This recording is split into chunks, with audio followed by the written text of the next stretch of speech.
Hello and welcome to the 5 minutes video channel. Thank you, आप सभी ने हमारे पिछले वीडियो को इतना प्यार दिया। Please subscribe, share and comment ज़रूर करें। जैसे कि मैंने पहले मेंशन किया था कि हम एक इन्फॉर्मेटिव वीडियो से सीरीज शुरू करने जा रहे हैं और इसी सीरीज़ का पहला टॉपिक है जनरेटिव एआई। आज हम समझेंगे कि जनरेटिव एआई कैसे काम करता है और इसकी कुछ इंटरेस्टिंग बातें।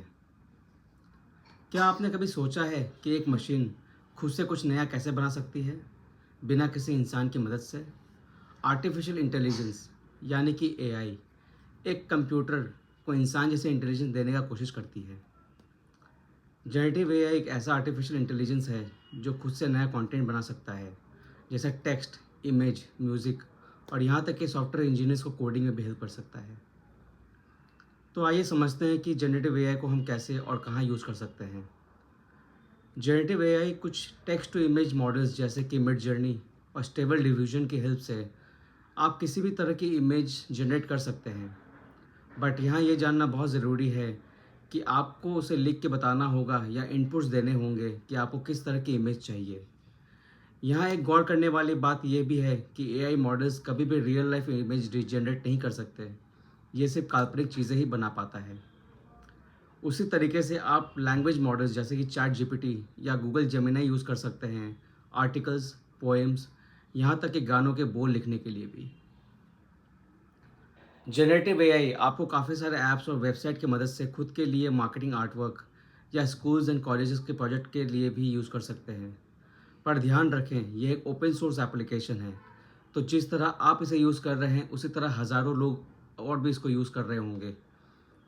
तो इसका मतलब यह है कि आपको इससे हेल्प लेनी है, ना कि इसकी पूरी कंटेंट को कॉपी करना है। अब तक हमने जाना कि एआई को हम कहाँ यूज़ कर सकते हैं। अब हम समझेंगे कि ये मॉडल काम कैसे करता है। एआई मॉडल बहुत सारा डेटा पे ट्रेंड होता है, जैसे लाखों चित्र, लेख और गाने, जो भी चीज़ें आमतौर पर इंटरनेट पर स्टोर होती है या शेयर्ड होती है या आप शेयर करते हैं, वो सभी चीज़ें ये स्टडी करता है।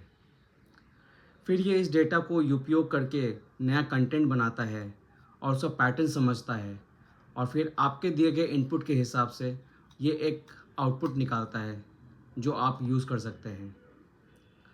अब जानते हैं कि एआई, जनरेटिव एआई को हम किन इंडस्ट्रीज़ में काम लगा सकते हैं। इंडस्ट्रीज़ जैसे कि creative field, film making, mobile या वेब गेमिंग या फैशन डिज़ाइनिंग, इन सभी चीज़ों में आजकल एआई का काफ़ी यूज़ हो रहा है। दूसरी चीज़ें जैसे ही कस्टमर सर्विस, आपने देखा होगा कि जब आप कोई मोबाइल पे सर्विस ऐप यूज़ करते हैं और आपको जब कोई इशू होता है तो वहाँ पे एक चैटबॉट होता है जिसको हम यूज़ करते हैं, जिसमें हम अपनी क्वेरीज डालते हैं और वो चैटबॉट हमें उसका आंसर देता है। ये चैटबॉट और कुछ नहीं बल्कि जनरेटिव एआई का एक एजेंट है, जिसमें काफ़ी सारी सवालों को ऑलरेडी फीड किया जाता है और उस इंफॉर्मेशन को यूज़ करके वो आपकी क्वेरीज को सॉल्व करता है। इससे कंपनीज काफ़ी पैसा बचाते हैं, क्योंकि इसके लिए उन्हें एक इंसान को रखने की ज़रूरत नहीं पड़ती। ये चैटबॉट उस इंसान का काम कर देता है। इसी प्रकार से हेल्थ केयर, बैंकिंग और बाकी काफ़ी जगहों पे इसका यूज़ केस बनता है, जिसके बारे में हम आने वाली वीडियोस पे समझेंगे और जानेंगे। अब तक हमने समझा कि जनरेटिव एआई क्या है और ये क्या कर सकता है। अब हम समझेंगे कि एआई मॉडल्स के क्या चैलेंजेस हैं और फ्यूचर में इसका क्या यूज़ केस बनेगा। चैलेंजेस में सबसे पहला है पक्षपात का डर। एआई मॉडल्स एक दिए हुए डेटा पे काम करता है। इसका मतलब ये उन डेटाओं पे काम करता है जो ऑलरेडी इंटरनेट पे अवेलेबल है। तो इसके लिए इसका बायस होना काफ़ी संभव है, क्योंकि ये खुद से कुछ सोच पाने के लिए सक्षम नहीं है। तो जो भी क्वेरीज आप देते हैं वो इन्हीं सेट ऑफ डेटाज में से वो निकाल के आपको उसका जवाब देता है। तो इसका ध्यान रखें कि जब आप एआई यूज़ करें तो इसका जो भी आपको आंसर्स मिलते हैं उसे आप वेरीफाई कर लें, क्योंकि ये 100% सही नहीं भी हो सकता है। दूसरा बड़ा चैलेंज है फेक न्यूज़ का डर।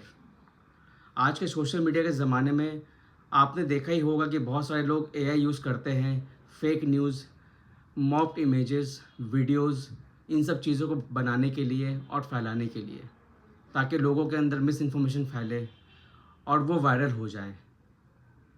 तीसरा डर है डेटा प्राइवेसी का।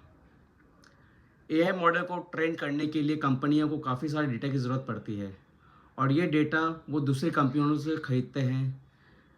और जैसा कि मैंने पहले बताया आपको कि जो भी डेटा हम ऑनलाइन पे स्टोर करते हैं, चाहे वो हमारे सोशल मीडिया पेजेस की तरफ से हो, चाहे बाकी चीज़ों की तरफ से हो, जो भी डेटा ऑनलाइन जाता है, इन सब डेटाओं को ये कंपनियाँ खरीदती हैं और उसे यूज़ करती हैं अपने एआई एजेंट को ट्रेन करने के लिए, ताकि वो उसे एक नया चैटबॉट बना सकें और उसे दूसरी कंपनियों को बेच पाएँ। तो इसके लिए ये बहुत ज़रूरी है कि हम जो भी चीज़ें अपने इंटरनेट पर डालते हैं, उसका हम बहुत ध्यान रखें और बहुत रिस्पॉन्सिबली उन्हें पोस्ट करें।